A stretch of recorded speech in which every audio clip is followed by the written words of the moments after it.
Dragi gledatelji, dobrodošli u naš 4. podcast Istina na stol. Danas govorimo o temi Božja crkva.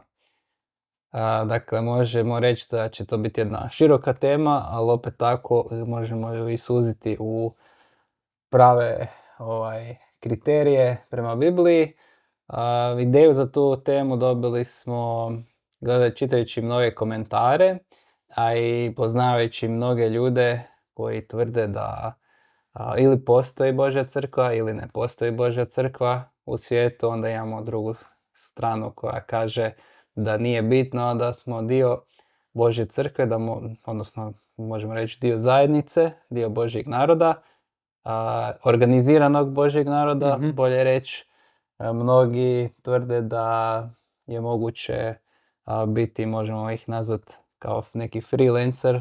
Dakle, imamo taj pojam individualizma i budemo, nadam se, kroz biblijske stihove sve to lijepo odgovorili i objasnili. Objasnit ćemo i koja je svrha crkve, što je Bog uistinu namijenio za crkvu i njegov narod, koje karakteristike moraju imati pripadnici Božjeg naroda i još mnoga pitanja, tako da se opustite, uzmite svoje Biblije i krenimo na današnje proučavanje. Pa evo, znači, spomenuo si sad u uvodu, kriterije ćemo prepoznat Božje crkve, ali prije samog toga je potrebno ustanoviti svrhu crkve. Ustanoviti na osnovu Biblije što je crkva. Martin je o tome već snimao neke videe i dao dosta dobar odgovor na to, ali vidimo dosta zbunjenosti u komentarima. S jedne strane imamo ljude koji tvrde bez crkve nema spasenja, to su obično pripadnici ovih tradicionalnih crkava, kao što su katolička i pravoslavna. S druge strane imamo ove individualne kršćane koji smatraju da ne treba pripadati nikakvoj denominaciji jer je crkva kao nevidljiv skup vjernika. Iako postoji naravno primjer nevidljive crkve u Bibliji, isto tako postoji crkva koju je Bog uspostavio je sa određenom svrhom i sa određenim autoritetom. Pa evo možda stih najpoznatiji koji govori, ili prvi stih koji govori o Božjoj crkvi, nalazi se u Mateju 16:18, pa evo možemo pročitati skupa. Glasi ovako: I ja tebi kažem, ti si Petar, i na ovoj stijeni sagradit ću crkvu svoju, i dveri podzemlja neće je nadvladati. Znači ovdje Isus govori Petru. Što se tiče ovoga Petar i stijena, te tematike, to se ja već obradio u jednom videu Petar i stijena, pa možete to pronaći na ekranu i pogledati.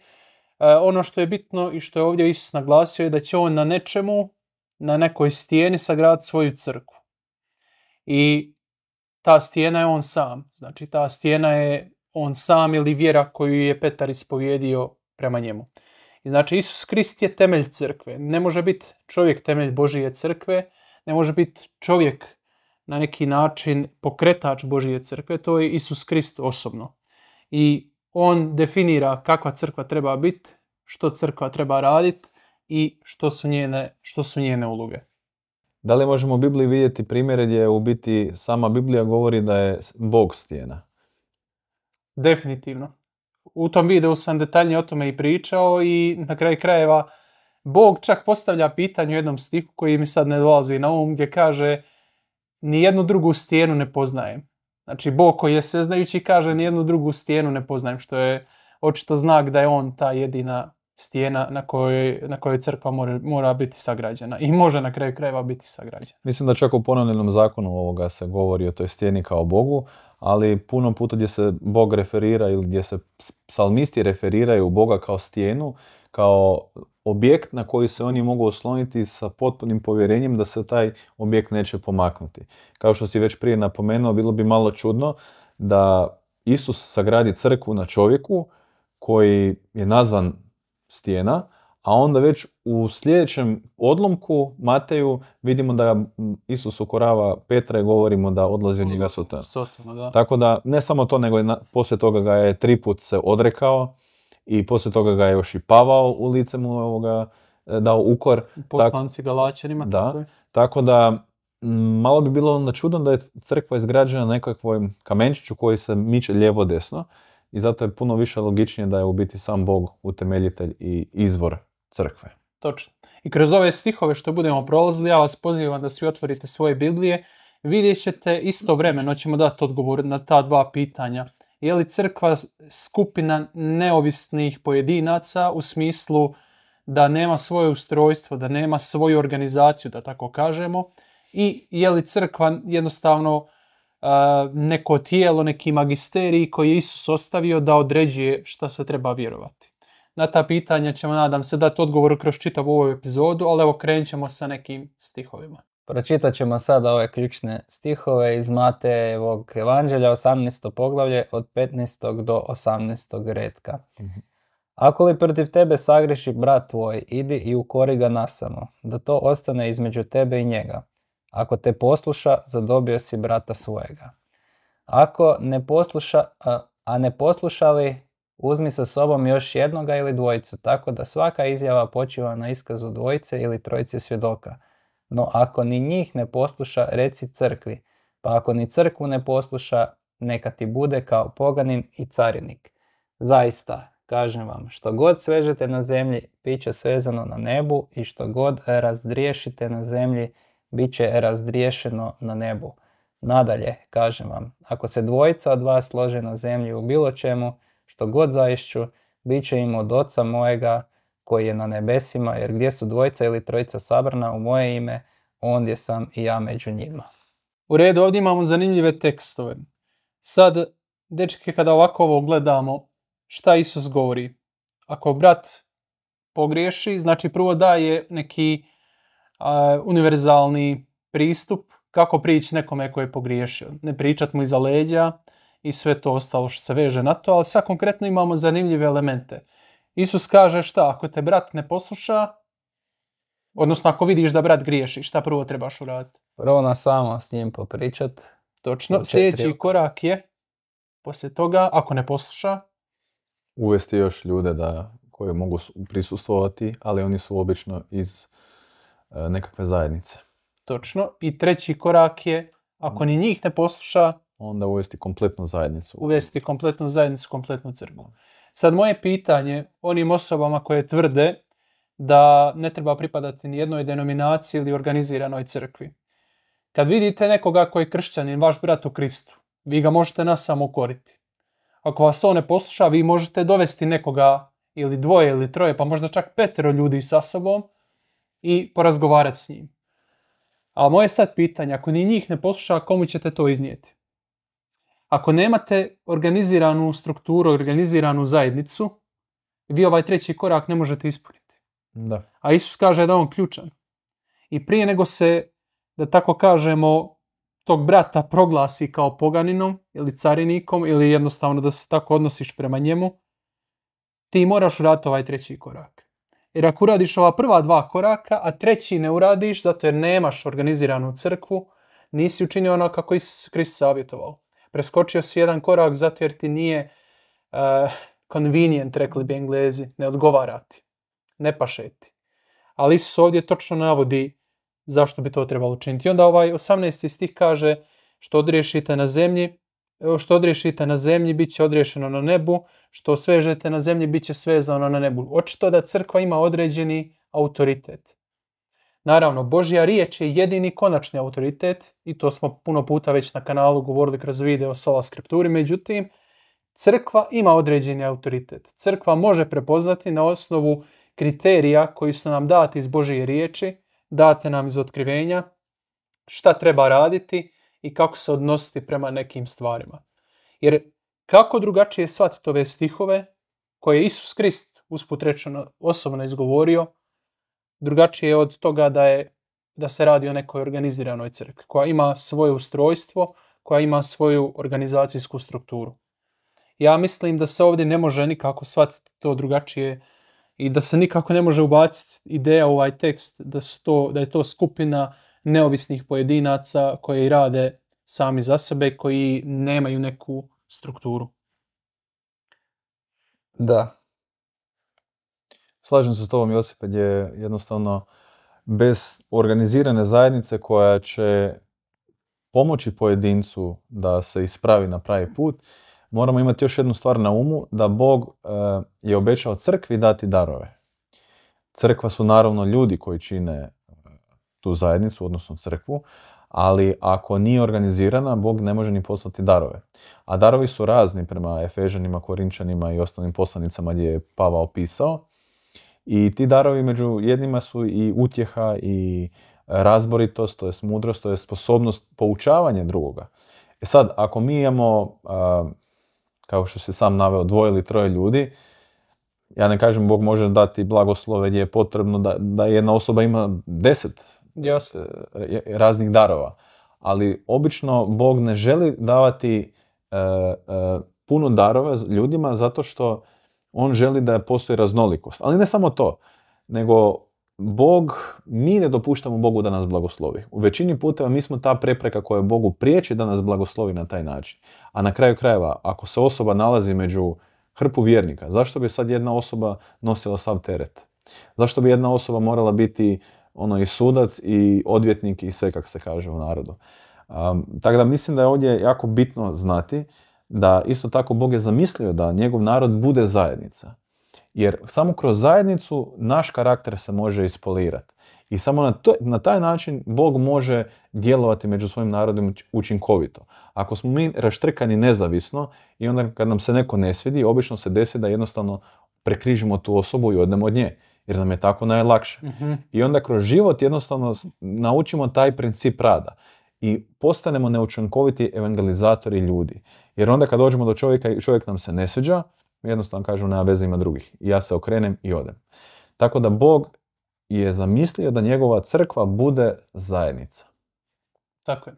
I ovo su 2 krajnosti. Znači, jedna je krajnost ta koju tvrde ne treba nam organizirana crkva strukturom. I druga krajnost je gdje kažu ljudi bez crkve nema spasenja. Znači, dižu crkvenu ulogu na nešto što ona nije. A evo vidjet ćemo sad kroz neke stihove dalje na koji način to zapravo funkcionira. Evo sada ćemo čitati stihove iz Djela apostolskih iz 15. poglavlja. Prvo ćemo čitati 4. stih, a zatim 22. i 23.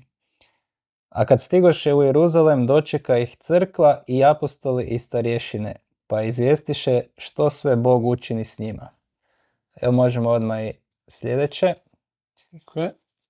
Znači 22. do 23. Tada apostoli i starješine zajedno sa svojom crkvom nađoše za dobro poslati između sebe izabrane ljude s Pavlom i Barnabom u Antiohiju, Judu prozvanog Barsaba i Silu, vodeće ljude među braćom. Po njihovoj ruci ovako napisaše: apostoli i starješine i braći iz poganstva po Antiohiji i Siriji i Ciliciji, pozdrav. U redu, zanimljivi stihovi. Prvo, vidimo da Pavao s Barnabom i još nekim ljudima dolazi u Jeruzalem i dočekuje ga tko? Crkva. Cijela crkva. Cijela crkva. Znači kaže i apostoli, i starješine, i crkva. Znači svi vjernici. To sad isključuje da je 2 ili 3, 4 pojedinca. To sad uključuje puno više ljudi. Znači pretpostavka je da se ne vodimo nekakvim brojevima i da ne stavljamo crkvu u kalup. Znači crkva zaista može biti zajednica od 5 ljudi. Tako. Ali ako aktivno ne tražimo ljude i ne dovodimo ih u tu zajednicu, onda će na tome i ostati. I onda će se raspršiti tijekom vremena ako idemo onim principima, ovo mi se osoba ne sviđa i odlazi. A ovdje što mi je još zanimljivo u ovim stihovima što smo sada čitali, je da baš posebno ovo što smo naglašavaju, bili su apostoli, bili su znači nekakve starješine, mm-hmm. i onda zajedno još sa crkvom su izašli. Znači oni su mogu napisati da oni su svi crkva, ali Biblija jasno razgraničava da su bile neke razne dužnosti tu i što opet naznačava hijerarhiju. Tako je. I samo da sad gledateljima kažemo kontekst 15. poglavlja Djela apostolskih, to je poznato isto kao prvi Jeruzalemski sabor, kojim je predsjedavao Jakov, Isusov brat, predsjedavao u smislu da je saslušao sve strane. E sad, rasprava je bila u vezi obrezanja tu. Znači, raspravljalo se trebaju li se pogani koji dolaze u kršćanstvo prvo obrezati po Mojsijevom zakonu da bi prihvatili Isusa Krista. I onda su na kraju, jako zanimljivo, u 22. i 23. stihu rekli da se učinilo dobro apostolima i starješnama zajedno sa svom crkvom. Znači nije se učinilo dobro apostolima i starješnama, nekom tamo magisteriju, nekoj određenoj grupi ljudi koja je vijećala umjesto crkve. Isto tako, nije se učinilo dobro jednoj osobi ili nekim nezavisnim osobama. Učinilo se dobro apostolima, starješnama zajedno sa svom crkvom. I onda kad pišu pismo, oni pišu u 23. stihu apostoli, starješine i braća vaša, braći koji su rasijani tamo i tamo, pozdrav. Znači, čitava ih crkva pozdravlja. Da je Pavao, odnosno Luka, pošto je on pisac dijela apostolskih, htio reći da je određeno tijelo, neki magisterij, predsjedavao ovim, da je odlučivao o svemu ovome, on bi to vrlo lako mogao napisati. Napisao bi apostoli, starješine su poslali između sebe izabrane ljude s Pavlom. Da opet razdvaja. Ja. Da, razdvojio ih. Druga stvar, ako već navode apostole i starješine zajedno sa svom crkvom, očito da ta crkva ima neku strukturu i neko ustrojstvo. Znači, nisu skupina neovisnih pojedinaca koji su međusobno. Luka je ovo na mnoge načine mogao reći. Ali evo, dragi gledatelji, ponovno pitanje vama koji ne vjerujete u organiziranu crkvu. Kako biste vi riješili prvi Jeruzalemski sabor? Da u istinu crkva funkcionira po matrici nezavisnih pojedinaca, kako bi se riješilo ovo pitanje u prvom Jeruzalemskom saboru? To bilo bi 1000 crkava. Svako bi na svoj mlin i svako bi napravio neku svoj zaključak i svoju crkvu na kraju krajeva. Točno. Sad, ja ću igrati devil's advocate, što kažu, đavoljeg advokata. Netko može reći, pa i danas je taj slučaj. Točno, danas je taj slučaj, međutim to ne znači da ne postoji među svim tim crkvama jedna koja je ispravna u smislu da drži Božije zapovjedi. A da se to dogodilo odmah na početku, ovo sad što je Goran rekao, da se dogodilo na početku, bilo se kršćanstvo proširilo? Ma nema šanse. Nema šanse. Oni su morali biti jedno, morali su biti sposobni za primanje Duha Svetoga da bi odradili misiju koju im Isus dao da rade. I ponovno, samo trebate još jednom pročitati, dragi gledatelj, 22. i 23. stih. Kome se ovdje učinilo dobro odlučiti neke stvari i tko je se to potpisao? Apostoli, starješine, braća. Čitava crkva. Znači, ustrojstvo crkve Božije nije odozgo prema dolje, nego odozdo prema gore. Što bi to značilo? To bi značilo da jednostavno, ako je netko apostol, starješina, đakon, nadglednik, da on sam ili skupina tih ljudi koji imaju tu ulogu ne može sam određivati i ne mogu sami donositi odluke bez da konzultiraju crkvu. Tek tada, nakon što crkva to odobri, tek tada se može ići u akciju. To isključuje već sve tradicionalne crkve gdje se dijele na, da tako kažemo, vjernice ili članovi crkve se dijele na svećenstvo i laike. Gdje je svećenstvo to koje ima kao neku vodeću ulogu, a laici su tu da vrše službu. To nije biblijski princip. Biblijski princip kaže da smo svi mi kraljevsko svećenstvo. Evo mogu vidjeti na ekranu stih iz Petrove poslanice gdje smo svi mi kraljevsko svećenstvo, što znači da čitava crkva ima određenu ulogu i da čitava crkva, svaki pojedini vjernik ima određenu ulogu u toj crkvi. Imaju različite dužnosti, ali nije jedna dužnost važnija od drugih. Tako je. A što bi rekli ljudima koji kažu da nemoguće da će Bog osnovati organizaciju ili zajednicu, crkvu, kao strukturiranu, zato što je sve što je ljudsko je pokvareno, grešno i pokvarljivo. Da li možemo nešto dati gledateljima da dobe malo osjećaj i dojam da iako je crkva sačinjena od ljudi, a ljudi jesu i dalje nesavršeni, i dalje su oni samo ljudi koji griješe, da bez obzira na tu činjenicu Bog ipak vodi svoju zajednicu. Pa dotaknut ćemo i te stihove poslije kada ćemo gledati da je crkva jednako tijelo, dakle glava je Krist i trebamo se podrediti glavi, a svako je dio tijela, tako da i u tom smislu mi možemo biti kao, možemo reći, kao grešni čovjek, ali smo ruka, dakle nismo glava i ta ruka je podređena glavi. Ono što trebamo činiti je, trebamo slušati Božju riječ, činiti njegovu volju i još da probam spojiti to, spomenuo si darove duha. vidjeli smo da prva crkva, da su apostoli, ti vjernici, bili u gornjoj sobi i tamo je bio je jedan duh, bili su jedno u molitvi. I tek onda su dobili krštenje Duhom Svetim. Tako da je to zajedništvo. To se na kraju krajeva uzima kao i početak crkve. Kao na neki način službeni početak crkve. Iako je Krist već prije uspostavio crkvu, tada je kao ona tek počela u punini djelovati. Ili je bila barem spremna za djelovanje. Kao dobila je potvrdu, pečat Duha Svetoga, sad ste spremni. Na kraju to im je bilo i navješeno. Krist im je rekao, ostanite u Jeruzalemu dok ne dobijete dar. I dar Duha Svetoga je da ih je osposobio da oni mogu evangelizirati dalje. Što je uloga zapravo crkve? Glavna uloga crkve je navješćivanje vječnog evanđelja. Sad, neko opet će reći samo ukratko, iako ovo malo van teme, oni su primili dar koji je bio vidljiv. Znači imali su jezike koji su plamene jezike koji su bili iza njihovih glava, a to je bio znak da su primili dar i odmah su poslije toga počeli pričati o drugim jezicima.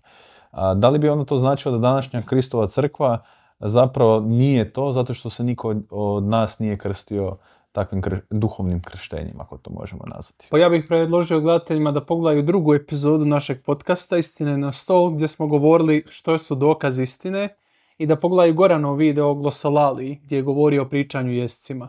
Tu je dosta detaljno obrađena tema što je dokaz za istinu i što je u biti to pričanju jezicima, a konkretno odgovor na ovo pitanje bi bilo je li crkva funkcionirala po toj matrici.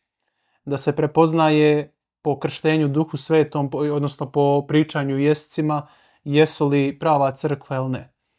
Ja mislim da ne, zato jer u Bibliji kada gledamo sve, kada čitavu Bibliju uzmemo i sagledamo, znači ne samo sola skriptura, nego i tota skriptura, pismo je bilo važno.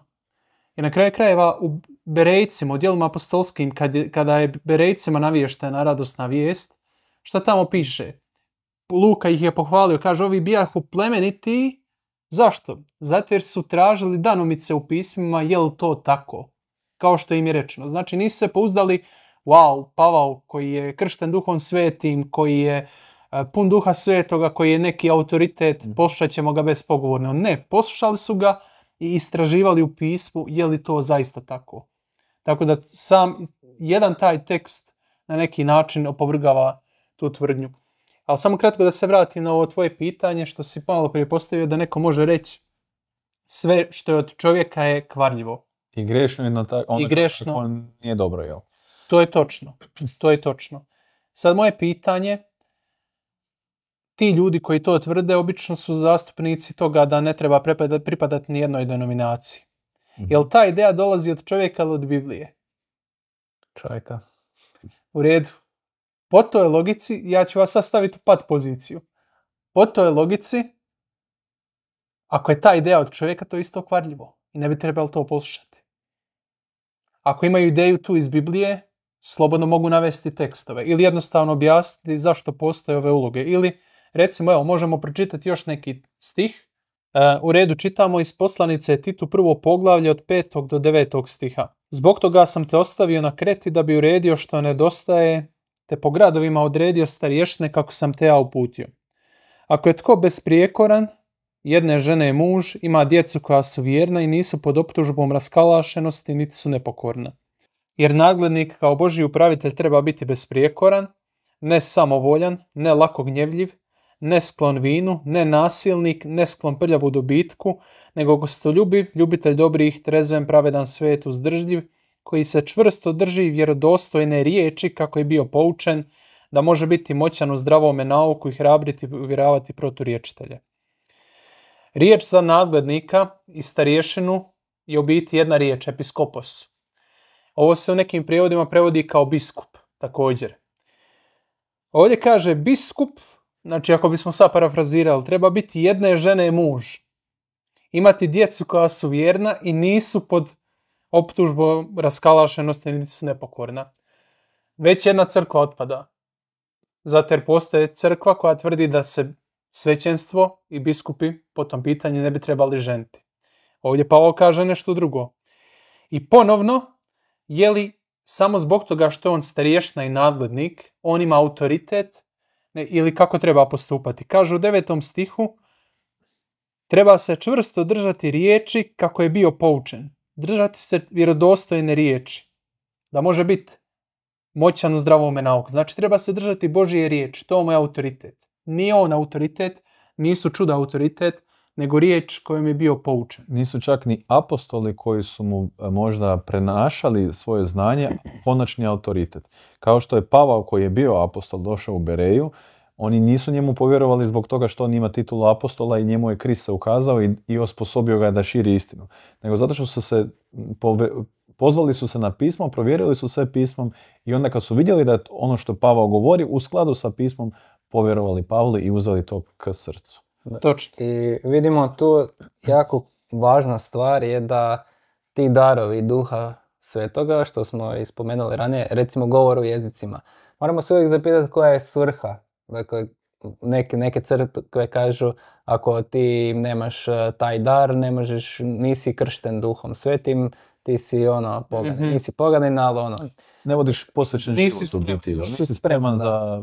Ali vidimo da je svrha tog dara jezika bila da se širi evanđelje. I uvijek to je cijela glavna misao kroz Bibliju i ono što je Isus rekao svim vjernicima, svim učenicima, da šire evanđelje, dakle da nagovještaju radosnu vijest. I ovo je bila prva faza crkve koja je, možemo reći nova misija crkve, koja je zapravo stara misija, ali Izraelci to nisu radili. Bog im je rekao da oni šire okolnim narodima tu radosnu vijest, što oni zapravo nisu radili. A sada crkva kada je eksplodirala u smislu, ona treba sad otići u svijet, i ne sad samo dotaknuti Židova, nego i pogana. I Židovi su i dalje imali onaj uskogrdni pogled da pogani jednostavno ne zaslužuju, da se oni spašavaju srodstvom Abrahamovim i nekim drugim stvarima koji su povezani uz Izrael, da jednostavno to pogana ne dira i da se oni ne mogu spasiti ni ne treba im pričati. A onda isti znak što je dao Židovima, to jest sad možemo ih već nazvati kršćanima koji su postali, je bio taj dar govora u jezicima. Na taj način je Bog čudom razbio jednu barijeru, ideološku barijeru, gdje je pokazao Židovima, apostolima i ostalima, starješinima crkvi, da i poganje ima ista prava kao i Židov. I zato je i Kornelije i onaj rimski, ostali rimski ljudi koji su bili u Kornelijevoj kući popričali govorom jezika. Da vide Židovi da zapravo Bog djeluje i kroz njih. A zašto danas to nije slučaj? Zato što danas mi ne moramo imati nekakav vidljivi znak da bi se evanđelje proširilo. Da Bog ima potrebu, sad recimo da nestanu sve tehnologije koje imamo, prevoditelji i tako dalje, Bog bi dalje aktivirao taj dar, ali taj dar sad nije potreban za širenje evanđelja. I na kraju krajeva Isus je rekao jednu zanimljivu stvar, kaže blago onima koji vjeruju, a da nisu vidjeli. Mi sve darove primamo vjerom. Čak na kraju krajeva i naše spasenje ovisi o vjeri. Mi ne dobijemo nekakvu pozivnicu, nekakav certifikat, ti si sada spašen. Ili ti si sada s Bogom.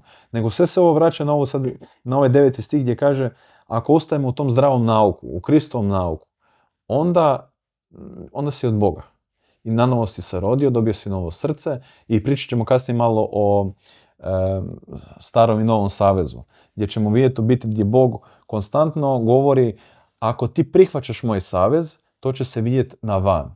Isus je govorio da sav zakon i sve ovisi o ljubavi. Ako ti radiš ili pokazuješ drugome ljubav prema Bogu, ljubav prema bližnjemu, onda vršiš zakon.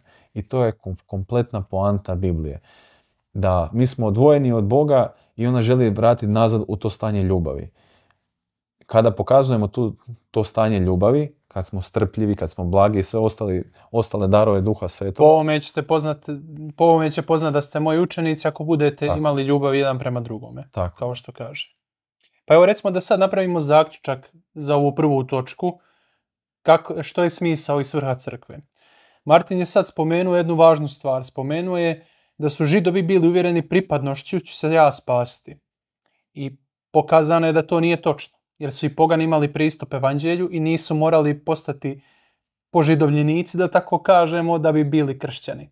Nego jednostavno, odmah su prihvatili Krista i nisu morali vršiti neke obrede koje su bile vezane uz judaizam. To već isključuje tvrdnju i dokazuje da je tvrdnja izvan crkve nema spasenja netočna. Nije točno da izvan crkve nema spasenja. U tom smislu, znači ti možeš ne pripadati crkvi, pa čak i Božjoj crkvi na zemlji, a biti spašen. Sad tu treba imati mudrosti. Ukoliko nisi znao za Božju crkvu, nisi imao priliku da joj pristupiš, a vjerovao si na osnovu svog znanja najbolje što si znao i najbolje što si mogao, ti možeš biti spašen. I isto tako sama nominalna pripadnost toj crkvi te ne spašava. Spašava te milost Isusa Krista kroz vjeru. To je prva stvar. Druga stvar, čitali smo o nadglednicima. Pročitajte, dragi gledatelji, 1. Timoteju 3. poglavlje. Spominje se ponovno starješina i đakoni. I sad jedno pitanje.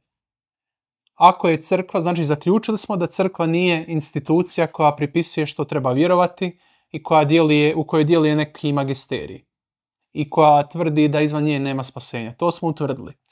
Druga točka koju treba utvrditi je, kad pročitate 1. Timoteju 3. poglavlje, ovo sad iz poslanice Titu. Pitanje koje se postavlja, zašto bi Pavao išao u tolike detalje opisivati strukturu crkve ako je crkva skupina neovisnih pojedinaca? Zašto bi to radio? Onda nema logike to. Nema logike nikakve. Znači treba imati ravnotežu. Crkva s jedne strane nije institucija koja pripisuje što treba vjerovati, s druge strane nije skupina nezavisnih pojedinaca koji su na neki način nevidljiva crkva. Crkva je u sredini. Ima određeni autoritet koji je podređen Svetom pismu i koji iz Svetog pisma vuče svoja učenja. Isto tako ima određeno ustrojstvo i zajednicu svih vjernika koji svi odlučuju po nekim važnim pitanjima, doktrinarnim i sličnim. Znači, ustrojstvo crkve je odozdo prema gore.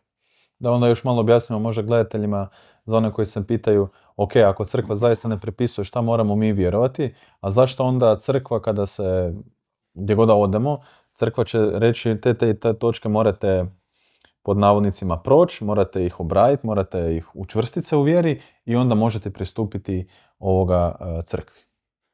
Vrlo jednostavan odgovor. Mene nisu htjeli primiti u reprezentaciju Hrvatske nogometne reprezentacije kada sam se prijavio.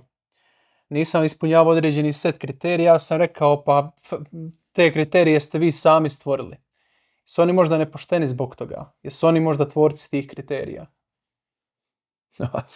Kako gledamo, neko će reći oni su sami stvorili kriterije da kakve igrače žele imati u svojoj ekipi. Ili su jednostavno pratili povijest nogometa, povijest sporta i na osnovu toga i na osnovu sporta kao nogometa takvog zaključili kakve te kriterije treba imati. A to su izdržljivost, tehnika, brzina i sve ostale stvari.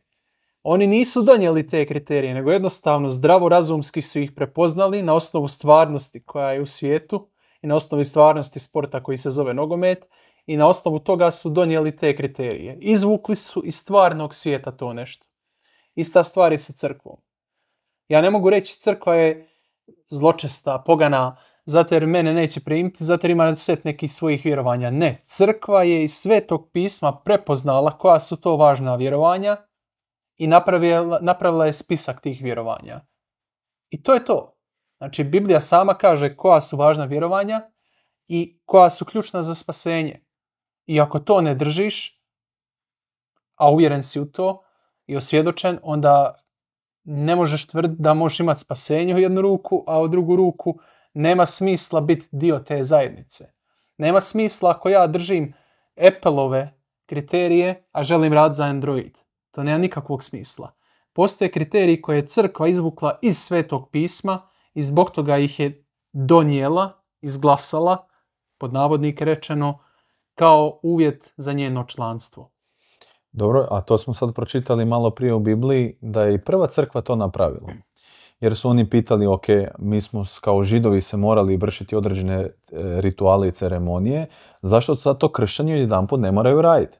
Pavao se kroz svoje poslanice konstantno bori sa Židovima koji se nalaze u raznim pokrajinama, u Korintu, u Kolosu, u Efezu i tako dalje, u Rimu, jel? I on govori da ono što smo mi radili je upućivalo na nekakvu vidljivu, na nešto vidljivo, opipljivo, a sada prelazimo u duhovnu sferu. Bog više ne želi da mi imamo utisnutu, ne znam, 10 Božjih zapovjedi na čelu ili da nosimo križ ili da nemam pojma šta radimo, kako bi drugi prepoznali da smo kršćani. Pavao konstantno govori, ako želite da vas prepoznaju da ste kršćani, onda se morate tako ponašati. Morate se odnositi prema ljudima. I držati neka vjerovanja. I držati vjerovanja. Znači on konstantno govori da je u evanđelju nije samo govori da je Krist umro, treći dan uskrsnuo, da je živio pravednim životom, da je umro za nas, prolio svoju krv i otkupio nas tim. Nego on govori da je puno više, da je on vodio jedan posvećeni život, da je liječio ljude, da je brinuo do njih, da ih je poučavao, da je konstantno govorio o pismu, o Bogu, kakav je on. On je u biti njih obučavao. I on poziva i nas da mi to radimo. Ali da bi mi mogli poučavati, da bi mogli biti čvrsti u vjeri, mi jednostavno moramo imati jedan okvir koji polaže zdravi temelj, da upoznamo Krista i njegovo učenje i onda kad mi sami to internaliziramo kroz naš život, jer riječ bez djela je mrtva. Znači, ne, jednostavno, možeš ti pričati da prihvaćaš Ista i da vjeruješ u njega i da si ti dio Kristovog tijela, ali ako ti to ne pokazuješ, kako je Isus sam rekao, ako me voliš, zapovjedi moje drži. Da. Tako je. Imamo tu veliko poslanje, poznate stihove iz Matejovog zadnjeg poglavlja i zadnja 2 stiha kaže, Isus kaže učenicima, idite dakle i učinite učenicima sve narode, krsteći ih u ime Oca i Sina i Duha Svetoga. I sad ovo ključno, učeći ih držati sve što sam vama zapovjedio. Dakle, sve što je Isus njima prenio, sve što ih je naučio, sve što su oni trebali držati, svetkovati, pratiti te principe, moralne stvari, sve to mi trebamo danas druge učiti i poučavati to. I to sa sigurnošću samo možemo vidjeti u Bibliji. Ok, onda možemo doći do zaključka da crkva nije izmislila set pravila, aha, mi sad hoćemo to i to da bi vi mogli doći u našu crkvu, nego u biti ono što je Isus učio, taj temelj, ako se slažete sa Isusovim riječima, ako se slažete sa Isusom, onda ćemo doći do zajedničkih zaključaka. I ako imamo zajedničke zaključke, slobodni smo. U protivnom, kada nemamo zajedničke zaključke, imamo novu crkvu. I zato imamo 40-50 tisuća denominacija gdje su se uzeli 5-6 doktrinalnih točaka, nisu se složili oko jedne, ok, ja idem svojim putem, osnovat ću crkvu, ti idi svojim putem. Negdje se slože oko svih 5, ali jedan mali detaljić im ne paše, ok, opet se razdvajamo. I to vidimo da nije biblijski princip i da to je ono što Isus ne želi. Evo sada ćemo nastaviti proučavanje i proučavat ćemo koji su to kriteriji, koji su biblijski kriteriji za Božju crkvu, za Božji narod. I prvo ćemo odmah razjasniti.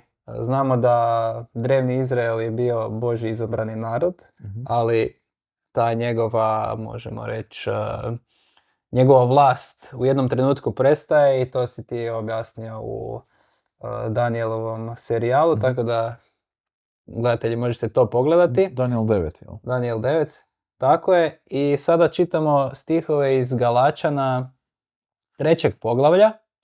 16. i 29. stih gdje vidimo da sa drevnog Izraela sada Božji narod postaje duhovni Izrael.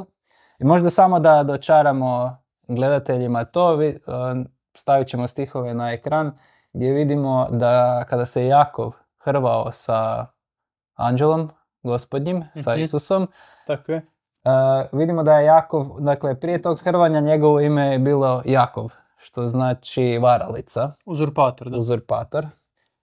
I kada je on pobjedio u tom hrvanju, odnosno nije htio otići bez da ne bude blagoslovljen od Krista, i Krist ga je blagoslovio i dobio je ime Izrael, što znači da je nadvladao, odnosno da je s Bogom nadvladao, da je pobjedio taj grijeh, odnosno svoj karakter. I tu vidimo sada, možemo povući paralelu o važnosti karaktera. Vidimo, Jakov je bio, imao je, da pojednostavimo, imao je loši karakter, nakon susreta s Bogom dobiva i pobjeđuje svoje staro ja i sada dobiva dobar karakter. I imamo, dakle, paralela je drevni Izrael, fizički, i sada imamo duhovni Izrael, globalni, možemo tako reći. I sada čitamo te stihove iz Galačana. A obećanja su izrečena Abrahamu i potomku njegovu. Ne kaže i potomcima, kao o mnogima, nego kao o jednome. I potomku tvojem, to jest Kristu. I još 29. I još ćemo pročitati 29. odmah gdje kaže: ako li ste vi Kristovi, onda ste Abrahamovo potomstvo i baštinici po obećanju. Upravo ovaj stih nam u biti govori da nas ne spašava nekakvo srodstvo sa potomstvom od Abrahama, nego da svako ko prihvaća Krista, onda postaje baštenik po obećanju, to jest Abrahamovo sjeme, da ne kažemo tako, ili ti Abrahamovo dijete. Zašto je to Krist naglasio, to jest Pavao u Galačanima? Zato što je htio napraviti i reći da svako ko je došao u savez sa Bogom, a svi smo pozvani, jer na kraju u Ivanu 3.16 kaže da Bog nije umro samo za Židove ili da je umro za određeni narod, on je umro za cijeli svijet. I svako ko želi doći kod Krista može doći, vjerom prihvaća spasenje i vjerom postaje njegov baštenik, odnosno baštenik Abrahamov. Također ovu sliku gdje Pavao lijepo opisuje da je sada Božji narod duhovni, odnosno da sad bilo tko povjeruje u Boga i prihvati njegovu riječ i njegovu milost postaje dio Božjeg naroda, možete pročitati u Rimljanima 11. poglavlje od 17. do 24. stiha. Ja stavit ćemo i na ekran da vidite koji su to stihove. Možemo se nadovezati na ove Rimljane i na to da smo sad postali duhovni Izrael. Kako to možemo vidjeti? Najbolje kroz savez.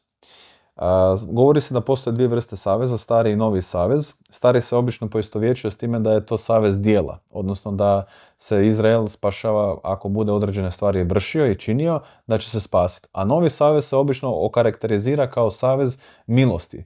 I taj savez milosti u biti je bitno samo povjerovati u Krista i mi smo automatski spašeni, ne moramo ništa raditi.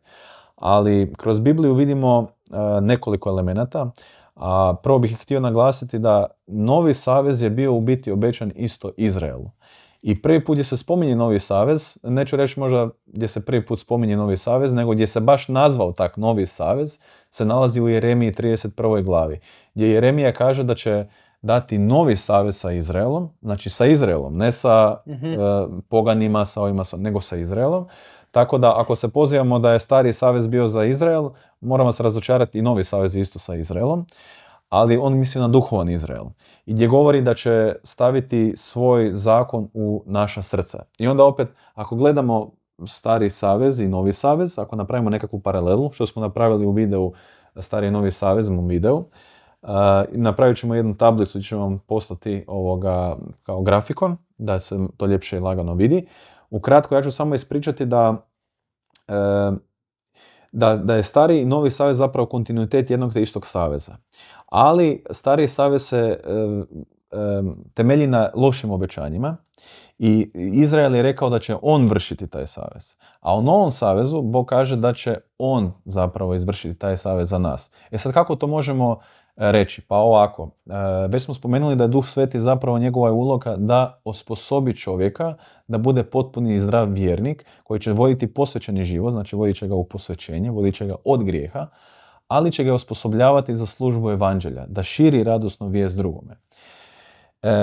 Pošto taj zakon koji je bio zapisan u 10 Božjih zapovjedi na kamenim pločama, koji isto tako zovemo iz ploče saveza, Bog je obećao da će to je bio temelj saveza, da kažem, i u novom i u starom savezu, ali u starom savezu je bio napisan na kamene ploče, a sada Bog obećava da će on upisati taj zakon, njegov zakon, u naše srce. I kaže da više nećemo raditi nekakve izvanjske znakove, obrezanje pretkožice ili ti nekakve druge stvari što su Izraelci morali raditi, nego bit će obrezanje srca. Šta znači obrezanje srca? Obrezanje srca u biti znači da mi više nećemo hodati u stareži slova, nego ćemo hodati u duhu. I Biblija konstantno naglašava, to je bio Božji plan i za stari savez, da taj zakon u biti oživi te ljude. Na koji način?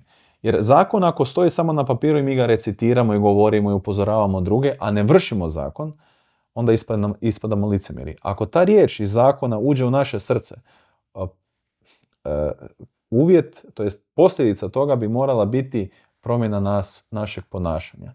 I ono što je Isus rekao, što smo već spomenuli, ljubav je u biti vršenje zakona. I kada to shvatimo, da je već u Starom Savezu Bog objasnio preko Mojsija da ako ljubimo Boga, vršimo prve 4 zapovjedi. Ne 3, ne 2, ne 1. Ne možemo mi to birati. Tako je. Vršimo ih sve. Onda ljubimo Boga. A ako ljubimo bližnjega svoga, imamo ostalih 6. I sada, na kraju, naravno, ne možemo izbaciti niti jednu zapovjed, ni iz prve, ni iz druge polovice. Ili je promijeniti. Ili je prilagoditi na bilo koji način. Kada taj zakon je upisan u naša srca preko Duha Svetoga, sva djela koja mi činimo, koja su dobra, su zapravo Božja djela. I na taj način ne možemo reći da onda mi se spašavamo dobrim djelima, ne, nego je to samo produkt našeg spasenja, jer je to potvrda da smo mi posvećene osobe i osobe koje su u zajednici sa Bogom.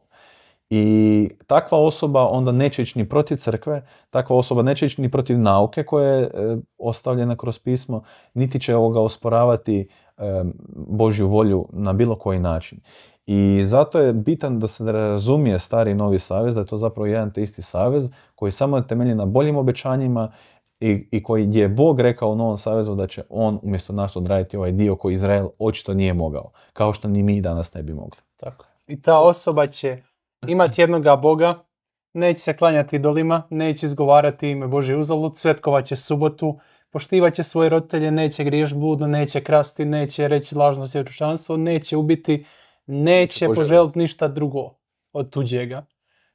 Ta osoba će u biti držati zakon, jel? Možemo tako reći. Da, ali zakon ljubavi, to je bitno za naglasiti. To nije samo zakon slova da mi možemo reći ja nisam nikog ubio, jer osoba može sagriješiti i bez da prekrši jedan zakon. Ako mi nismo aktivni u ljubavi, jer ljubav je aktivna, ona konstantno želi raditi i stvarati. I zato nas Bog i poziva da budemo aktivni. Zato Isus je rekao, čini drugima što želiš da drugi čine tebi. Okay.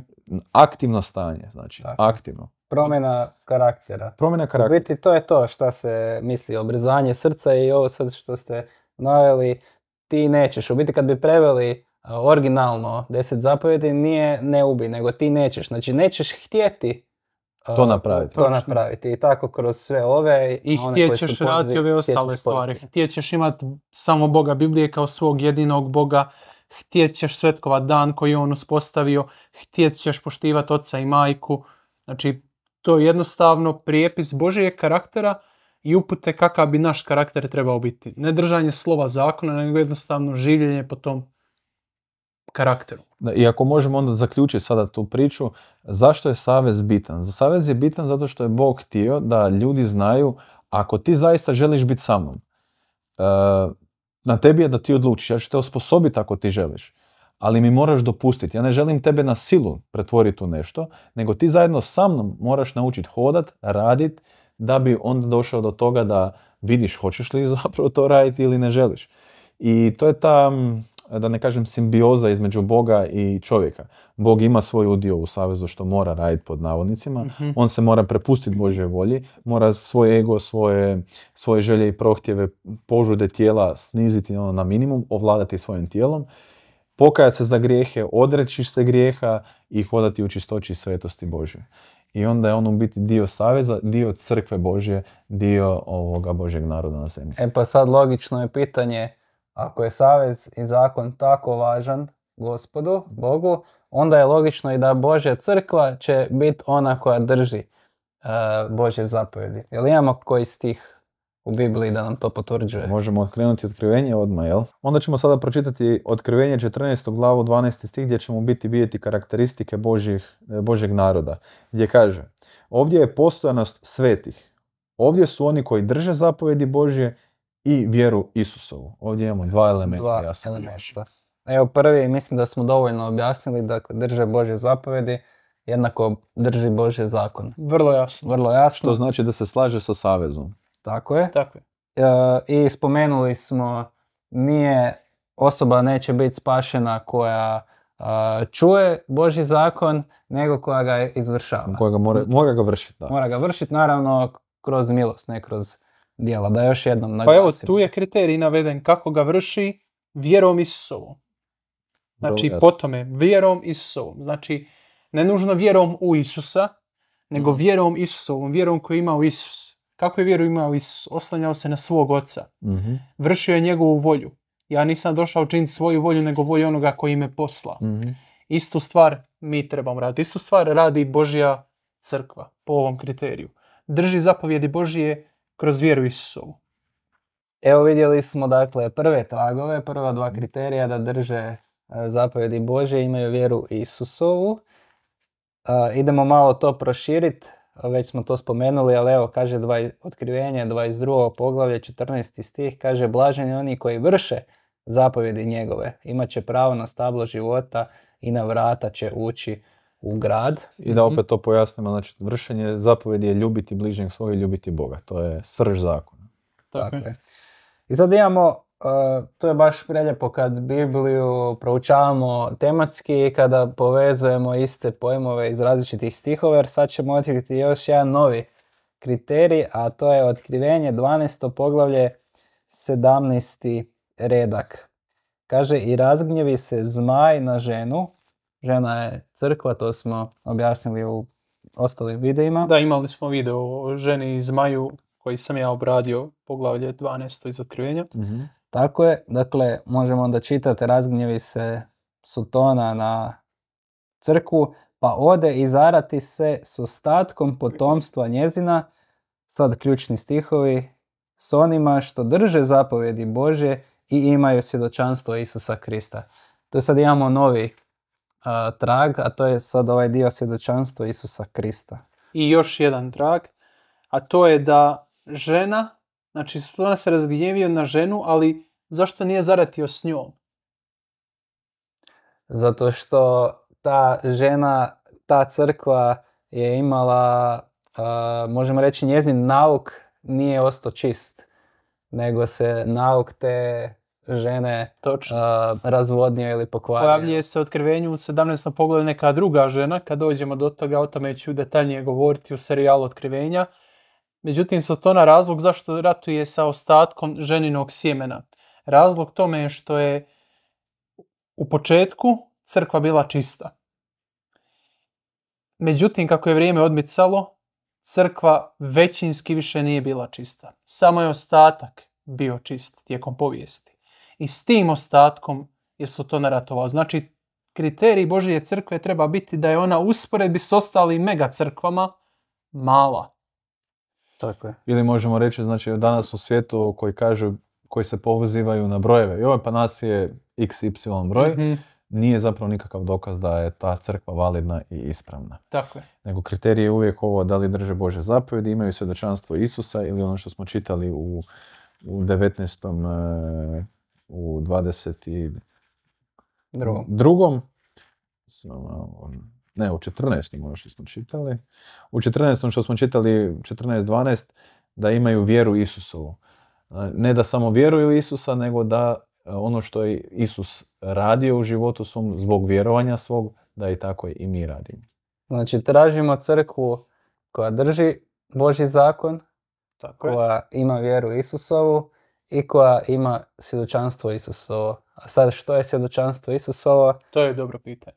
To je dobro pitanje i možemo pogledati 19. poglavlje iz Otkrivenja, 10. stih. Kaže ovako, i pao sam pred noge njegove da mu iskažem štovanje, znači Ivan govori za anđela, a on mi je rekao, pazi, ne čini to, sluga, sudrug sam tvoj i braće tvoje koji imaju svjedočanstvo Isusovo, Bogu iskaže štovanje, jer svjedočanstvo Isusovo duh je proroštva. Znači, dobili smo definiciju svjedočanstva Isusova. To je duh proroštva. Što znači to? To znači da onaj koji je nadahnuo proroke kroz Bibliju, da je on u biti autor Svetog pisma. Znači, taj isti duh koji je nadahnuo proroke je taj duh proroštva.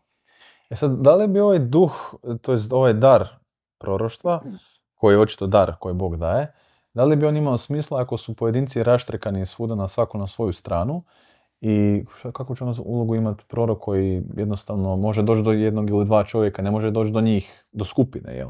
Zato što je svako na svojem kraju. Na kraju koja je poanta, ako je pojedinac, zašto bi onda on uopće imao dar duha proroštva ako je sam? Da.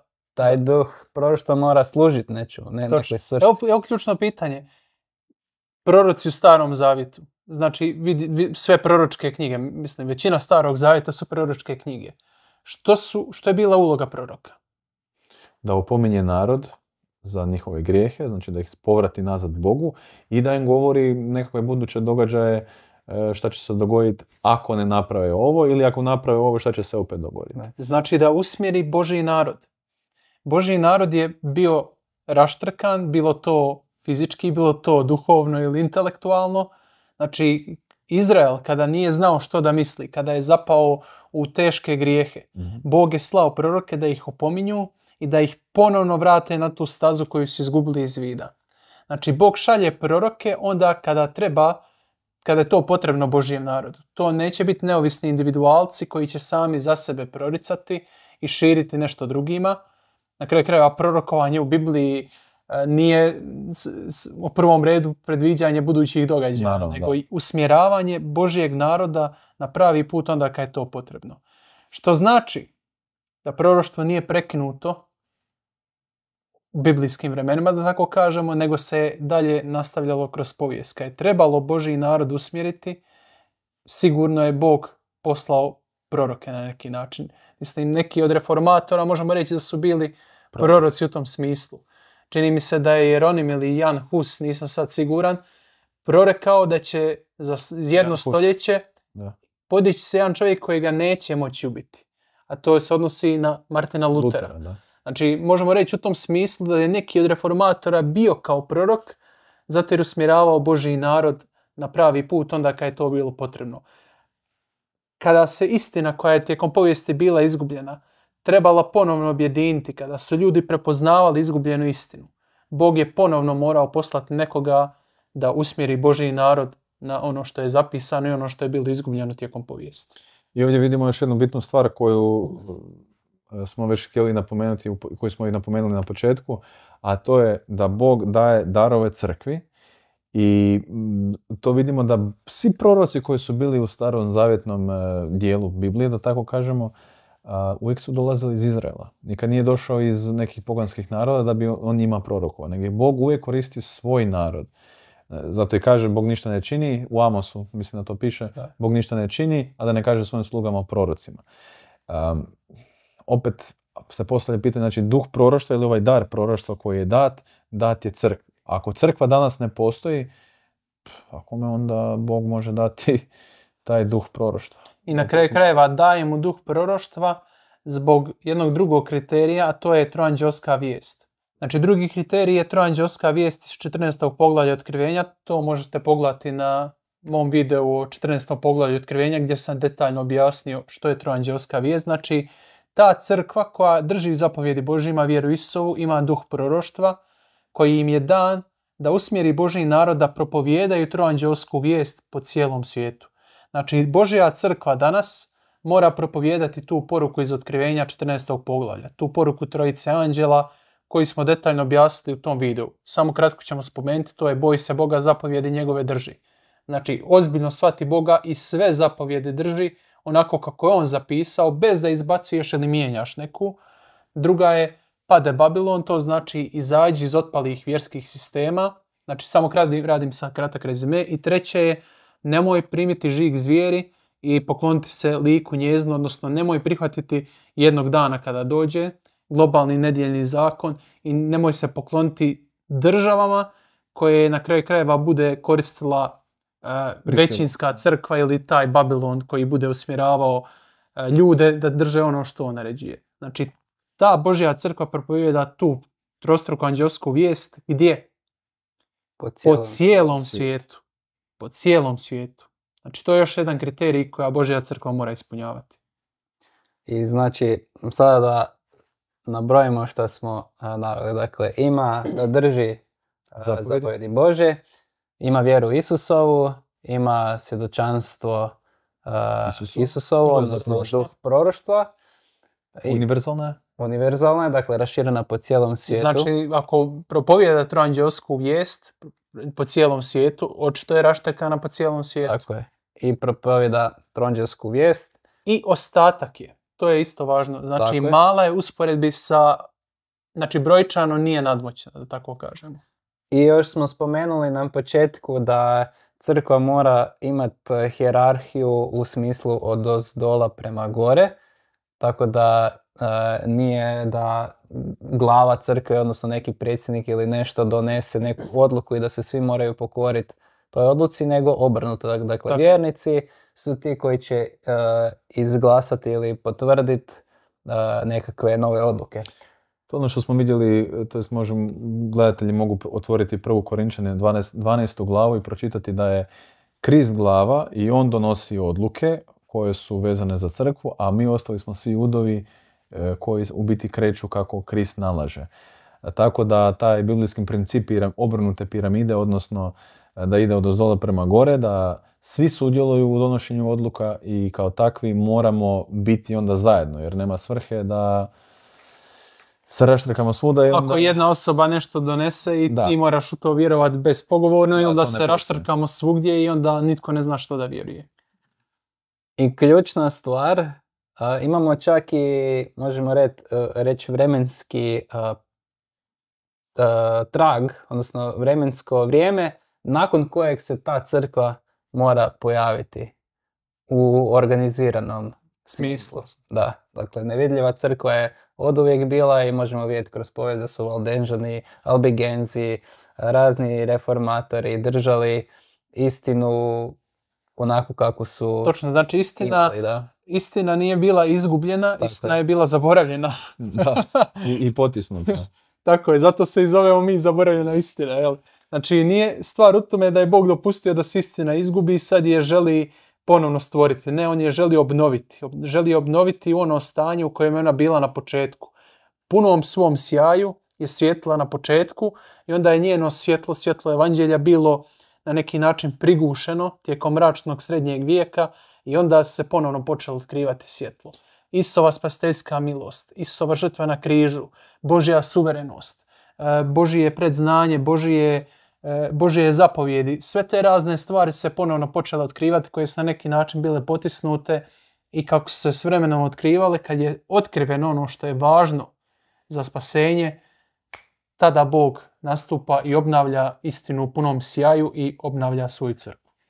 Podiže taj ostatak koji se zajedno sklapa i širi Božje istine dalje. Htio sam reći da zanimljivo je da u Jeremiji 31. glava kad smo pričali kod Novog Zavjeta, ta riječ novi u biti na hebrejskom označava nešto što se obnavlja, nešto što je ponovno stvoreno ili ponovno dovedeno u red.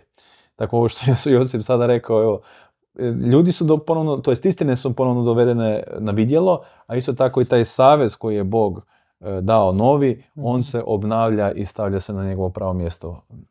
I evo, ukratko, zašto ukratko? Zato što već imamo serijal iz knjige Danielove i Josip radi serijal iz knjige Otkrivenja i tamo je već obrađeno i deveto poglavlje Daniela i 10. poglavlje Otkrivenja. Ali vidimo da postoji jedno proročanstvo u Danielu koje se mora ispuniti i znamo da, neka pogledajte video, znamo da počinje 457. godine prije Krista i završava 1844. godine nakon Krista. Tako je. I sada kada vidimo, kada se ispunio taj događaj koji je prorečen, ključan je ovaj 11. stih 10. poglavlja Otkrivenja koji kaže i reče mi valjati ponovno prorokovati usuprot pucima i narodima i jezicima i kraljevima mnogim. Znači da nakon tog događaja, nakon 1844. Božji narod, Božja crkva mora ponovo prorokovati, mora ponovo navješćivati evanđelje, možemo reći troanđelsku vijest. Točno, znači ponovno čitavom svijetu, što znači da je raštrkana po čitavom svijetu. Možda sad zvuči gledateljima ovo kao na brzaka nabacano, ali baš zato, dragi gledatelji, ne govorimo bez veze kada vas upućujemo na neke videe, ne govorimo to bez veze. Morate pogledati 9. poglavlje knjige proroka Danijela što je Martin obradio i ovo 10. poglavlje otkrivenja koje sam ja obradio, da biste detaljnije razumjeli sad ovu paralelu koju smo povukli. Znači, bitno je pogledati te videe na koje vas usmjeravamo radi cjelokupnijeg razumijevanja. Tako je. I da sada sažmemo, dakle, karakteristike. Pojavljuje se u pravo vrijeme, propovijeda tronđelsku vijest, ima raširena po cijelom svijetu, drži Božje zapovjedi, ima vjeru Isusovu, ima svjedočanstvo Isusovo, odnosno duh proroštva. I brojčano nije nadmoćna odnos na ostale, nego je kao ostatak. Tako je. Kao ostatak. Ostatak. Pa evo, postoji samo jedna crkva koja ispunjava sve te kriterije. Znači, Božja crkva, isto kao kad smo govorili o Antikristu. Antikrist mora ispunjavati svi 13 kriterija. Tako Božja crkva ne smije ispunjavati samo jedan kriterij, 2 kriterija, 3. Sve ove kriterije Božja crkva mora ispunjavati da bi bila Božja crkva. I jedina crkva, dragi moji gledatelji, koja ove kriterije koje smo vam naveli drži u potpunosti je kršćanska adventistička crkva ili crkva adventista 7. dana. Zašto? Pojavljuje se onda, možemo reći, u pravo vrijeme. Znači, crkva je organizirana službeno, mislim da je bila 1863. godine i tada je dobila status, možemo reći, crkve, jel? Na papiru. Na papiru, zato što su napravili organizaciju, imali su hijerarhiju i počeli su djelovati kao organizacija, kao skupina ljudi koji su zajedno. Onda isto tako možemo reći da propovijedaju se troanđelska vijest u cijelome svijetu. Ovo je unikatna poruka koju nijedan drugi narod, možemo reći možda Božji narod, nije imao, jer svi reformatori su djelovali više manje u svom okrugu. Takvo je bilo doba, takvo je bilo vrijeme. Sada imamo, tehnološki smo napredni da možemo djelovati kompletno u cijelom svijetu, ali ne samo putem digitalnih medija, nego smo zaista fizički prisutni na svim kontinentima. I opet troanđelska vijest je ta koja niko drugi ne propovijeda. Nitko drugi ne govori da treba držati Božje zapovjedi onako kako piše u Bibliji. Znači, i vrlo mal broj nekih crkava to tvrdi. Većina crkava ili izmijenila Božji zakon ili kaže da on više ne vrijedi. I nijedna druga crkva ne govori da treba izaći iz otpalih sistema, onih koji na kraju krajeva ne ispunjavaju te kriterije koje smo naveli. I nijedna druga crkva na kraju krajeva ne upozorava na žig zvijeri onako kako on otkriven kroz Bibliju.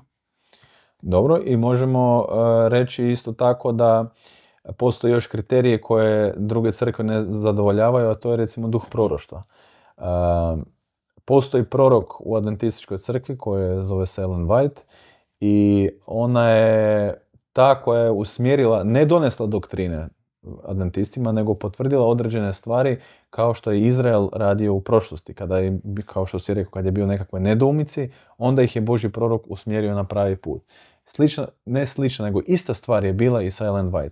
Ona nije donesla ni jednu doktrinu u adventističkoj crkvi. Tako je. Znači, sve doktrine su bile izvučene na temelju Biblije i onda kad je Božji narod bio zapeo negdje, Bog je poslao preko Ellen White nekakvu poruku da je ovo, ili je potvrdio, rekao je dobro, ovo je dobar smjer, i onda su oni dalje mogli ići. Znači, opet, čak ni Ellen White nije na neki način, kako bih rekao, imala veći utjecaj na izmjenu. Ona sama kaže, znači, moje riječi, moji spisi su manje svjetlo koje vodi prema većemu. Sad ako neki od vas se nađu da kažu mi se temeljimo na Ellen White, ovo ono, i da je ona donijela neke doktrine, dokažite to. Dokažite to da je neka njena doktrina nije iz Biblije. To je vrlo, vrlo lako za pokazati. Samo uzeti nešto što ona naučavala i reći, aha, Biblija kaže ovo. To je vrlo lako za učiniti. Ako ja kažem, ovo je jedinstvena kemijska i nema nigdje ovakve kemijske na svijetu, jedino što vi trebate učiniti je da pokažete tu drugu kemijsku. Ista stvar je s ovim. Ako tvrde neki gledatelja da je Ellen White ta koja donosi neke doktrine, da se mi temeljimo na njoj, onda to treba pokazati. Gdje smo mi u našim dosadašnjim videima spomenuli nju? Ili citirali njene spise? Mi smo samo citirali Bibliju i tako će biti u našim budućim videima gdje ćemo važne doktrine potvrđivati Biblijom. I Biblija će biti jedini konačni autoritet. Tako da jedno je tvrditi nešto, drugo je dokazati tu tvrdnju. Tako je. I možda isto da napomenemo, možda zanimljiva činjenica kako kažu fun fact Englezi, kršćanska adventistička crkva je rasprostranjena doslovno po cijelom svijetu. Mislim da je samo u nekoliko zemalja nema organiziranu crkvu, to je one zemlje koje nijedna kršćanska crkva Da, ne smije kao biti. zemlje ekstremnog islama i tako. Tako je. Zanimljivo je, možda sad se ljudi pitaju, pa dobro, sad kad ja dođem u vašu crkvu, tu su svi sveci. Jel točno? Pronađite mi crkvu u kojoj su svi sveci. Jel Izrael, evo, da se vratimo ponovno na paralelu Božijeg naroda, stari Izrael, pa doslovno je obožavao idole, klanjao se tuđim bogovima, ali i dalje je bio Božji narod. Znači nisu bili sveci. Ista stvar će biti i danas. Tako je, i tvoj onaj video Božja crkva, serijal o Laodiceji, predavanje gdje si već otvorio, jesi, ajde, pročitaj. I kaže sama Biblija u biti za posljednju crkvu za Laodiceju, da kaže da si, budući da si mlak, ni studen ni vruć, izbljuvat ću te iz usta svojih, jer govoriš bogat sam. Obogatio sam se i ništa mi ne treba, a ne znaš da si baš ti jedan i bijedan i siromašan i slijep i gol. Savjetujem ti da kupiš od mene zlata u vatri žežena, da se obogatiš i haljine bijele, da se zaogrneš i da se ne pokaže sramota golotinje tvoje, i pomaži oči svoje da vidiš. Sve koje volim ja karam i kažnjavam. Dakle, budi dakle revan i pokaj se. U biti ovaj opis u Bibliji govori da crkva, iako je Božja crkva, ne izgleda bajno. Iako je to ostatak, ali nisu možda ljudi koji su ugodni za oko, to tako možemo reći. Šta u biti Bog ovdje hoće reći? Hoće reći da zaista on kaže da smo bogati smo s čime? Bogati smo istinom. Ali Biblija isto tako kaže, onaj ko ima znanje zna nadimat. Tako je. Da pojasnimo i to. Šta to točno znači da znanje nadima? Znanje nadima onda kada znamo nešto, a po tom pitanju ništa ne radimo.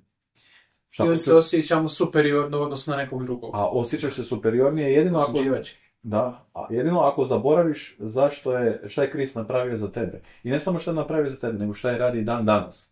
Znači naša uloga, ako ti znaš istinu, ako znaš da je nešto dobro, to ne znači da ideš okolo i lupaš nekoga po glavi sa tom istinom, nego da mu ukažeš na to na jedan način koji će onda možda on to prihvatiti. I na kraju krajeva, naše nije da mi nekoga uvjerimo u nešto, nego da pokažemo istinu, a na osobi je da prouči tu istinu i onda da li je prihvati ili odbaci. Ali u tom poslu, tog širenja istine, širenja znanja, lako se čovjek napuše, da tako kažem. I Pavao je sam rekao, hvala ti Bože što si ostavio ovaj trn u mom tijelu, da me konstantno podsjeća da sam milošću došao tvojom i da s tvojom milošću i ostajem ovdje. Kada tak čovjek, znači znanje upotrijebi da pomogne drugima, onda se neće napuhivati. To će se u biti ponizati i vršit će zakon ljubavi. I zato je važno da gledatelji imaju na umu kriterij Božje crkve nije da su svi članovi savršeni. Da, taj kriterij ne postoji. Da. Ako mislite, na kraju krajeva svi smo isto u brodu. Mogu reći u vašoj crkvi ima ovakvih i onakvih ljudi. Pa to je točno, ali mi ne temeljimo pripadnost crkvi na osnovu ljudi. Da. Ako već tvrdite to, svi smo u istom problemu. Svi plivamo u istim brodovima. Sve su crkve imaju loše članove kod sebe. Da. Po toj logici onda treba odbaciti sve apostoli Isusa Krista, zato jer je Juda bio taj jedan među njima koji je bio loš. Da. I na kraju krajeva Isusa nas je upozorio i rekao u proročanstvu da će kukolj i žito rasti zajedno do kraja. Znači u njegovoj crkvi, kak je bilo u Izraelu, tako i u njegovoj crkvi danas, postoje ljudi koji su zaista vjerni, koji su revni i postoje oni koji zapravo to nisu. I da sad naglasimo i za nevidljivu crkvu koju smo već spominjali, Krist ima svoje ljude u svakoj vjerskoj zajednici. Tako je. Znači, u sve u jednoj zajednici ima svoje ljude. Ali ova trojanđelska vijest je posebno iz tog razloga što Bog poziva svoje ljude da izađu iz tih crkava i priključi se nazad. Vjerujemo da po Bibliji govori kada dođe vrijeme velike nevolje.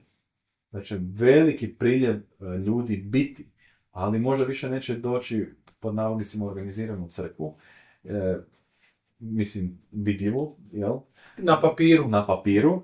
Nego će biti to vrijeme progona i vrijeme nevolja, gdje će se onda ljudi skupljati kao što se skupljalo u doba apostola po kućama, po mjestima koji su bili osamljeni. Još jednom da naglasimo, kriteriji Božje crkve nisu ljudi. Tako je. Nisu ljudi. Osjećaj, već smo ih spomenuli, dakle to su doktrine i ostale neke stvari, ono što smo čitali. Tako je. Znači, ako želite reći da možda adventistička crkva nije ta prava crkva, onda trebate reći kako ne ispunjava te kriterije, ili ako mislite da neka druga crkva ispunjava te kriterije, trebate reći koja je to crkva i na koji način ispunjava te kriterije. Ljudi, se ostavite. Već smo rekli da plivamo u istom brodu po tom pitanju. Doktrine, a možemo malo o tome sad da zaključimo, da vidimo kakve to doktrine trebamo imati. Dakle, koje su to biblijske doktrine, a da Božja crkva ih poštuje. Dakle, već smo... Najkraći zaključak je pogledajte sve naše videe. To je najkraće, da. Iako nismo baš sve još obratili. Tako je, nismo još sve. Ali smo veliku većinu obratili. Najkraće, opet možemo reći, pogledajte Božji zakon. 10 Božjih zapovjedi. Dakle, imamo zakon i dalje vrijedi. Tako. Ali se njime ne spašavamo, nego se spašavamo milošću po vjeri u Isusa Krista. Vjera Isusova. Točno. Dakle, Koja proizvodi za sobom pravedan život. Pravedan život znači držanje zakona. tako je. Odnosno uklonjenje grijeha i živjeti u svetosti i pravednosti. Tako. Onda imamo opet subotu tu, koja opet mnogima trnu u oko, ali je dio Božjeg zakona. I da odmah, zašto naglašavamo toliko sad subotu? Zato što je jedina zapovjed koja je zapravo problem cijelom kršćanstvu. Točno. Katolicima je problem druga zapovjed gdje su izbacili ovo vezano za idole, ali osim toga, znači svima, ali baš svima je problem subota. Opet sada ne nabrajamo, ima i denominacije koji svetkuju subotu, baptisti 7. dana, da. Mesijanski Židovi. I Židovi. Da. Ali opet svakoj od toj grupi fali nešto što smo nabrojali Od ovih ostalih kriterija. Tako da... Točno, znači na kraju krajeva u biti, sad smo spomenuli, znači, da je subota, zašto naglašavamo subotu? Pa evo čisto hipotetski, dragi gledatelji, recimo da subotu svi drže, čisto hipotetski, drže svi subotu, a odbacuju recimo zapovijed poštuj oca i majku. Da. Mi bi naglašavali tu zapovijed. Da. Logično je da ćemo naglašavati ono što se odbacuje. A pazite sad ovo, koje dvije institucije Bog uspostavio prije grijeha? Brak, prilikom šestog dana stvaranja, brak i subotu, 7. dan. Blagoslovio, posvetio ga, počinu mi. Te dvije stvari danas su najnapadnutije. Za brak, mislim da samo sebe objašnjava, svašta se danas naziva brakom i na kraju krajeva brakovi propadaju. Druga stvar, subota. Data je svijetu lažna neka subota ili je rečeno nije bitno. To je malo previše slučajnosti ako me ne pitate. Još neke od doktrina su, dakle, duša koja nije besmrtna, odnosno što se događa kada umremo, sa osobom kada umremo, to smo isto obradili. I to smo u Istini na stol druga epizoda isto puno pričali o tome zašto je bitno istinsko razumijevanje stanje mrtvih, zato što u posljednjim vremena činit će se čuda gdje će pod navodnicima oživiti ili ćemo vidjeti neke voljene osobe koje su umrle i preko tih voljenih osoba će oni dobivati objave Božje. A ako uzmemo u obzir biblijsku istinu da oni spavaju i ne znaju ništa, to znači da onda demoni impresioniraju te osobe i da im navodi ih na krivi put. Da. I onda kad vi doživite čudo koje ne možete pobiti, znači ja ne kažem da se ta osoba nije ukazala, ali to nije zapravo ta osoba nego demon. I kad ona nešto kaže, šta god ona kaže, ta osoba će reći ja ću to poslušati. Što samo vi znate i što znate da niko drugi ne zna i da je nemoguće da znate, a taj demon vam kaže neke informacije koje ste vi nemoguće da to znaš. Tako da mora biti da je to od Boga, evo. To je po meni logička greška. Ako je čudo, onda je nužno od Boga. Pa Satan isto može raditi čudesa. I onda se neki pozivaju, moja je crkva prava zbog ovog ili onog čuda, zato jer se ovo i ono čudo dogodilo. Pa gledaj, u adventističkoj crkvi se događaju čuda, ali da ih mi iznesemo, vi biste to odmaknuli rukom. Zato mi ne koristimo da je kriterij Božje crkve čudesa, nego ovo tu, sola skriptura, tota skriptura. To je kriterij Božje crkve.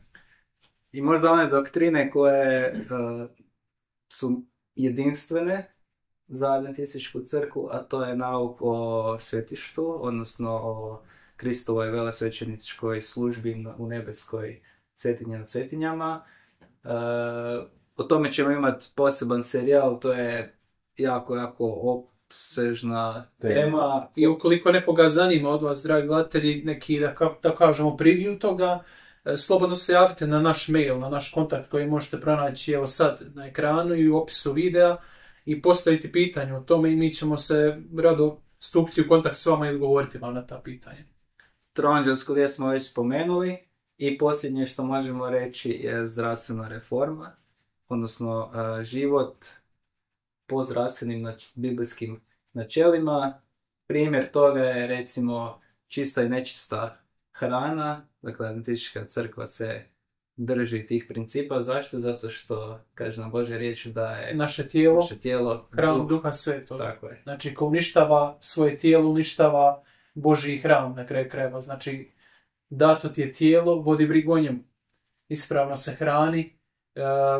Zdravstvena tjelovježba, san, osam prirodnih lijekova, da nemojte, nema alkohola, nema cigareta, nema bilo kakvih opijata. Doktor Ćorić na kraju krajeva, imamo na ekranu nekoliko njegovih videa, je govorio nešto o tim nekim stvarima. Znači, bitno je ne samo duhovno zdravlje, bitno je također tjelesno zdravlje. Ne kaže se džaba, u zdravom tijelu zdrav duh, to je istina. Holistički pristup. Da, holistički pristup gdje se kroz Bibliju to vidi, mislim da je Psalam 23, gdje Bog vidimo više aspekta govori, znači ne govori samo o tijelu, govori o duhu, govori o intelektu, govori o emocijama. On priznaje čovjeka i vidi ga kao cjelinu i svi znamo ako nam jedan dio nas nije dobro. Znači možemo biti u najboljoj formi fizičkoj, da smo napucani mišićima, ne znam, i da smo i čak intelektualno dobro, da smo načitani, da održavamo svoj mozak, ali da smo recimo psihički jako loši. Da. I mi kao takvi nismo onda sposobni funkcionirati i biti u društvu, a ako je naša misija širiti radosnu vijest, a mi nismo nikad dobro, kako ćemo to napraviti? Da. I samo jedan aspekt, ponavljamo, znači samo jedan aspekt da je loše, mi nismo sposobni. Da. I eto, to je u biti nešto što i Adventistička crkva propovijeda, znači zdravstvena reforma. I posljednje, duh proroštva, svjedočanstvo Isusovo, o tome ćemo imati posebni video gdje ćemo napraviti biblijske kriterije za proroka, tako da ne bi bilo da nismo rekli ili da smo mi isisali neke informacije iz naše glave ili da želimo raditi ajzegezu, učitavati ono što mi želimo. Napravit ćemo emisiju, 1-2, vidjet ćemo gdje ćemo navesti koji su to biblijski kriteriji za prepoznavanje Božjeg proroka. I ovo jedno pitanje, da se ponovno kratko igram đavoljeg advokata. Netko može napisati vašu crkvu osnovao čovjek ta osoba te i te godine, moju crkvu osnovao Isus Krist. Ja bi toj osobi odgovorio ovako sljedeće. Prvo, navedi dokaze koji imaš u prilog tome da je tvoju crkvu osnovao Isus Krist. A sad drugo, dajem vam jedan primjer. Sad će vam Goran fino napraviti jednu animaciju. Ovdje u ruci držim Kinder Bueno. I to je prvi originalni Kinder Bueno. I sad i on ima svoju recepturu, svoje sastojke i sve ono što ga čini Kinder Bueno. Nedugo nakon njega se pojavi druga čokoladica koja ima drugčiju strukturu, drugčije sastojke i nazove se Kinder Bueno. I onda dugo vremena poslije toga se pojavi još jedna čokoladica koja ima identičnu strukturu kao ovaj prvi Kinder Bueno i ima neko drugo ime, recimo Mr. Bueno, nije bitno. Znači imamo originalni Kinder Bueno, onda imamo Kinder Bueno sa promijenjenim sastojcima, onda imamo ponovno čokoladicu koja ima iste sastojke kao Kinder Bueno, samo se drugačije zove. Koje od ove dvije koje su nastale poslije odgovara ovom prvom? Mr. Bueno. Mr. Bueno. Znači, po toj tematici. Znači, ima istu strukturu. Koja je moja poanta, dragi gledatelji? Moja poanta je da crkva Božja nije crkva po imenu. Ne možete reći, moju crkvu je osnovao Isus Krist i zato je ona Božja crkva. Božja crkva ima određeni set kriterija. Određeni set kriterija. Apostolska crkva je držala sve ove kriterije. Svaki od ovih kriterija držala apostolska crkva. To što je kasnije kršćanstvo zagliblo, da tako kažemo, većina kršćanske crkve je usvojila neke druge stvari i promijenila svoj sadržaj. Što na kraju je prorečeno u Bibliji. Tako je. Znači da se odvojila od izvornog apostolskog nauka. I logično je da je nakon dugo vremena, kada je taj izvorni apostolski nauk bio zamračen, ne izgubljen, nego zamračen i zaboravljen, jer uvijek je postojala grupa ljudi, spominjali smo Albigenze, Valdenžane, raznorazne i reformatore koji su držali biblijsku istinu, kad je došlo vrijeme da se ponovno sve te istine objave i da se ponovno obnovi izvorni sadržaj, tada je nastupila kršćanska adventistička crkva koja je obnovila taj sadržaj. Znači, vaš argument, u biti to vam je loš argument ako kažete vašu crkvu osnovao taj i taj, tada i tada. U redu, kako se ona razlikuje po svom sadržaju u odnosu na apostolsku crkvu, a kako se vaša crkva slaže po pitanju sadržaja sa apostolskom crkvom. Nije bitno ime, nije bitno vrijeme nastanka, bitan je sadržaj. Mr. Bueno ima isti sadržaj kao prvi Kinder Bueno, bez obzira što se ovaj Kinder Bueno 2 zove Kinder Bueno, ali nema isti sadržaj. A sadržaj je jednako doktrine i ove kriterije što smo spomenuli. Točno to. I mislim da možemo zaključiti. Dragi gledatelji, nadam se da smo vam dali odgovore na pitanja je li bitno biti dio Božje crkve ili možemo organizirane Božje crkve ili možemo biti neki freelancer, individualac i to negirati i raditi po svom. Prihvaćanjem Božje riječi i ovih kriterija ljudi bi prirodno trebali postati dio Božje crkve. Znači ne zato nećete se vi spasti pripadnošću adventističkoj crkvi, ali baš zato što ste već spašeni, zato jer ste prihvatili biblijsku istinu, zato jer ste uvjereni ovih kriterija, zbog toga je sljedeći logičan korak da potražite adventističku crkvu u svojoj blizini. Ako vam je to teško, možete se slobodno javiti nama i mi vas možemo spojiti s nekim. Nadamo se da ste vidjeli iz ovih kriterija koje smo naveli, da uistinu to što smo naveli je istina i slobodno nam se obratite, kao što je Josip rekao, za daljne informacije, detalje, pitanja, a mi vam želimo Božju blagoslov.